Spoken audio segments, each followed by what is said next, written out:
My message today is one of good news and bad news. On one hand is the story of the success of the nuclear non-proliferation regime in stemming the global spread of nuclear weapons. On the other is the grim saga of a brutal aggressor state engaged in a savage military assault against Ukraine and threatening to use nuclear weapons. Let me begin with the good news. Non-proliferation policies have had significant, one might even say remarkable success over the decades. Since the dawn of the atomic age, many more states have given up nuclear weapons than have developed them. When President John F. Kennedy entered the White House in 1961, he warned of the possibility that 15 to 25 additional countries would develop the bomb in the following decade. Today we have just 9 countries with nuclear weapons, including the 5 original nuclear weapon states. By contrast, 24 states have given up such weapons or terminated nuclear weapons development programs, most of them since the 1970 adoption of the Nuclear Non-Proliferation Treaty, the NPT. This surprising success can be attributed to the effectiveness of the international non-proliferation regime. At the heart of that regime are the NPT and the International Atomic Energy Agency. There are also dozens of additional agreements, international institutions, and protocols that have emerged over the decades as part of a broad non-proliferation system that is constantly evolving to strengthen verification, monitoring, and compliance. Together, these mechanisms and agreements are preventing the spread of the bomb and fortifying the nuclear taboo against the use of these weapons. Of course, we can't ignore the threats posed by non-compliant regimes, the growing nuclear capabilities of North Korea, Iran's mounting stockpile of higher enriched uranium, the alarming nuclear arms race underway in South Asia, Israel's unacknowledged atomic arsenal. And we know that Russia's war and nuclear misbehavior pose a grave threat to the NPT. But it is important to acknowledge the achievements of the non-proliferation regime and understand the reasons for that success. There is no single cause, of course, but we can say with confidence that nations give up the bomb because of assurances for their security and the prospect of economic well-being, when they realize they will be more secure and prosperous without nuclear weapons. A definitive study in the Journal of Conflict Resolution finds that security guarantees are the most significant factor in dissuading states that are in the early stages of nuclear development from launching a weapons program. Security guarantees are no panacea, however. They need to be supplemented with positive incentives and reassurances. Some scholars also emphasize domestic political and economic drivers of proliferation policy choices. They find that autocratic regimes are more likely to develop nuclear weapons, while democratic governments oriented towards market liberalization and global engagement are less likely to develop such weapons. The history of non-proliferation teaches that nations can be persuaded to give up pursuit of the bomb when they see the potential benefits of a non-nuclear future. These are domestic political calculations that states must make for themselves. They cannot be imposed externally, although it is possible to influence the choices. Positive incentives are more likely to be effective in this process than military pressure and negative sanctions. Coercive disarmament worked only once, in the exceptional and costly case of Iraq in the 1990s, the result of war, massive bombing of the country's infrastructure, years of draconian multilateral sanctions, as well as the work of UN weapons inspections. In cases where coercive sanctions have been the only or primary response, non-proliferation goals have not been achieved. We have no evidence that so-called maximum pressure methods work. This does not mean that sanctions have no role to play. UN Security Council sanctions perform an important signaling function to uphold non-proliferation norms. They raise the costs of proliferation, block imports of weapons-related goods and technology, and generally constrain the process of acquiring weapons capability. Their greatest significance, though, often comes as a form of bargaining leverage. The offer to adjust or ease sanctions can serve as a potent inducement. The record shows that sanctions relief has been a significant factor in motivating states to refrain from nuclear weapons development. The most prominent recent manifestation of that phenomenon was the Iran deal in 2015. I know the Iran case is now considered a failure, but that's solely due to the rash, unjustified actions of a delusional U.S. president who willfully reneged on the deal. It is important to remember the agreement was working. The IAEA verified in more than a dozen reports that the Tehran government was implementing the required steps to eliminate and restrict its potential nuclear weapons capacity, and was complying with the strictest verification provisions ever negotiated. All that is gone now. Oh, the price we pay for unhinged authoritarian leaders. Which brings us to the crimes of the Russian president and his regime. And the bad news, the very alarming news. We are in a moment of unprecedented nuclear peril. Russia has used the threat of nuclear weapons as a shield to pursue its brutal war of aggression in Ukraine. A war against the heroic, determined resistance of the Ukrainian people, who are fighting for their homeland, exercising the right of self-defense, which is recognized in international law and moral teaching. When Putin launched his unprovoked invasion last February, he ordered his senior commanders to raise Russia's nuclear forces, quote, to a special regime of combat duty. He warned Western powers of, quote, consequences as you have never seen in your entire history. These threats have continued. Last year, Foreign Minister Lavrov called Western weapons shipments to Ukraine, quote, a legitimate target for attack, adding that the risk of nuclear war is, quote, serious, real, and cannot be underestimated.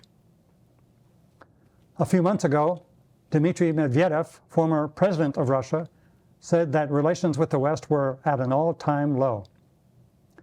He said the nuclear danger, quote, hasn't decreased, it has grown.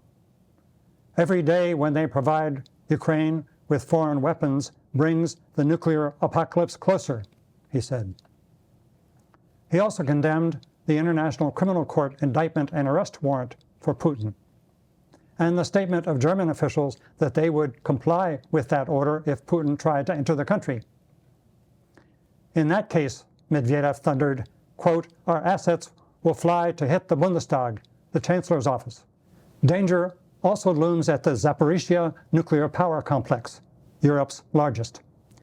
The reactors are shut down now following the destruction of the Keough Dam, but power and cooling water are still needed at the site.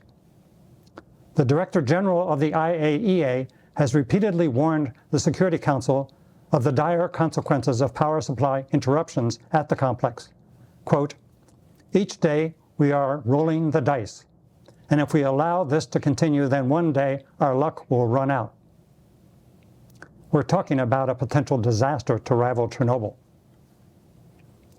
The rising nuclear danger was underscored recently by the Bulletin of Atomic Scientists, which moved its venerable doomsday clock closer to midnight. It is now 90 seconds to that fateful moment of darkness, the closest it's ever been. So far, intelligence agencies report no evidence of Russian nuclear forces being readied for launch. Thank goodness. But we cannot be complacent.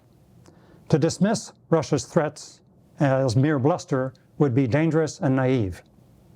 The repeated warnings indicate the deep fear and anxiety gripping Moscow, as the costs and futility of its war and the certainty of its strategic failure become increasingly inescapable. The nuclear sword of Damocles looms over our heads, held precariously by a fraying thread. We stand at the abyss, the nuclear nightmare humankind has feared since the dawn of the atomic age, a madman with a bomb. in this case, a despot in the Kremlin with thousands of bombs. The disutility and dangers of nuclear deterrence are starkly revealed. We were reminded recently by the film Oppenheimer of the warning issued more than 75 years ago by the scientists who created the bomb. After witnessing the first nuclear explosion, Oppenheimer spoke these ominous words from Hindu scripture: "I am become death, the destroyer of worlds."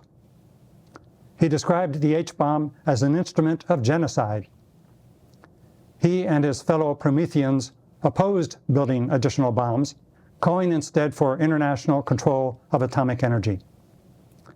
Sadly, the United States and the Soviet Union ignored these entreaties, and a terrifying arms race ensued. Over the decades, a system of arms control emerged to manage the nuclear danger. And at the end of the Cold War, progress was made toward significant arms reduction. In recent years, however, the agreements that enhanced our security have been discarded.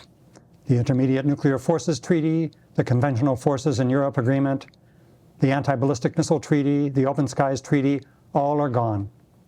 The last of the arms reduction accords, New START, has been hollowed out by restrictions on weapons inspections.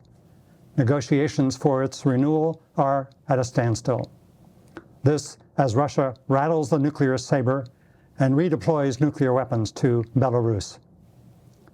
These nuclear dangers and the horror of the Ukraine war are inextricably intertwined, and they need to be resolved together.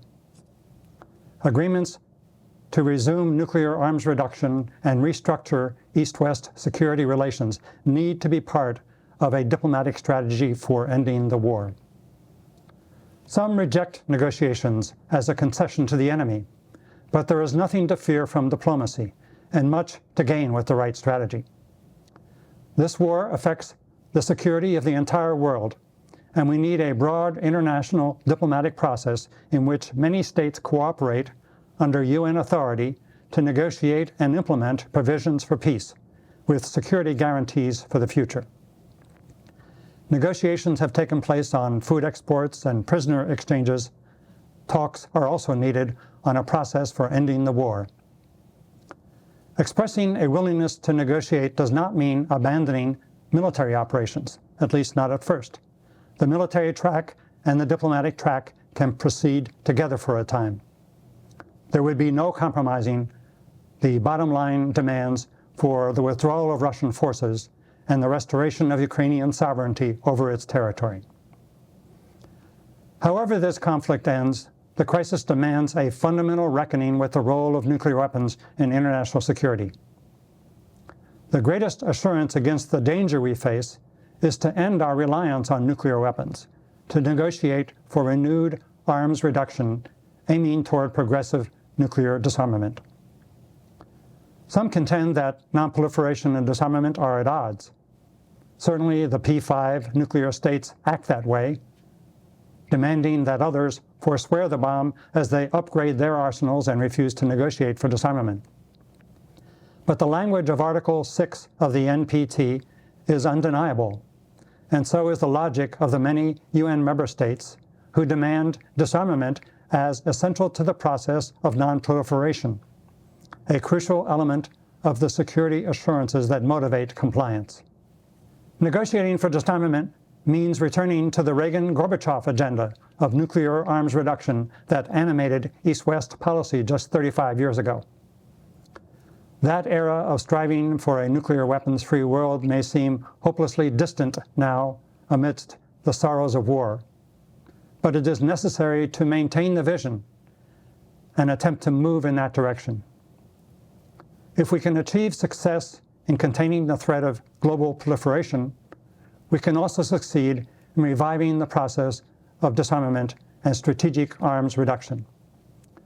Let that be the purpose that inspires our work as scholars, policy practitioners, and citizens, supporting specific steps to reduce nuclear dangers while striving for the security of a world without nuclear weapons. That goal is now established in international law through the Treaty on the Prohibition of Nuclear Weapons, which was negotiated and signed at the United Nations in 2017. A civil society group, the International Campaign to Abolish Nuclear Weapons, received the Nobel Prize that year for its role in advocating for the treaty. People have the power to make history. We must exercise that power now to demand an end to Russian aggression in Ukraine and the beginning of a new era of nuclear arms reduction to enhance global security. Thank you.